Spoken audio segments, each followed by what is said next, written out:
ತ್ರಿಕಾಲ ಪೂಜೆಯನ್ನು ಕಾಲಾಂತರದಿಂದಲೂ ಯುಗಾಂತರದಿಂದಲೂ ಈ ಸಂಗಮನಾಥನಿಗೆ ನಡೆದುಕೊಂಡು ಬಂದಿರುತ್ತದೆ. ಪ್ರತಿ ದಿವಸ 5 ಬಾರಿಗೆ ಧೂಪಾರಿಸಿ ಹಾಗೂ ಗಂಟೆಯನ್ನು ಬಾರಿಸುವಂಥ ಒಂದು ಸಂಪ್ರದಾಯ ಪದ್ಧತಿ ಹಿಂದಿನಿಂದಲೂ ನಡೆದುಕೊಂಡು ಬಂದಿರುತ್ತದೆ. ಇದಿಷ್ಟು ಈ ಗರ್ಭಗುಡಿಯ ವಿಶೇಷ ಎಂದು ಹೇಳ್ಬೋದು. ದೇವಸ್ಥಾನದ ರಂಗಮಂಟಪ ಅಂತಂದು ನಾವೇನಿದನ್ನು ಗುರುತಿಸ್ತೀವಿ. ಇಲ್ಲಿ ಕಪ್ಪು ಶಿಲೆಯ 4 ಬೃಹತ್ ಕಂಬಗಳನ್ನು ನಾವಿಲ್ಲಿ ಕೆತ್ತಿರುವುದನ್ನು ನೋಡ್ತೇವೆ.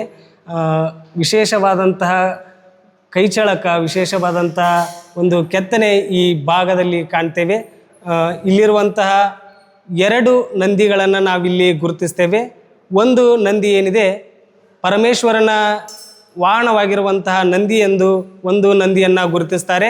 ಅದೇ ರೀತಿಯಾಗಿ ಇನ್ನೊಂದು ನಂದಿ ಚನ್ನಬಸವಣ್ಣ ಎಂದು ಗುರುತಿಸುವಂತಹ ಸಂಪ್ರದಾಯ ಹಿಂದಿನಿಂದಲೂ ನಡೆದುಕೊಂಡು ಬಂದಿದೆ.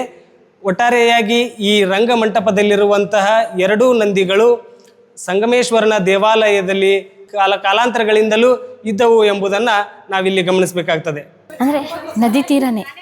ಹೌದು.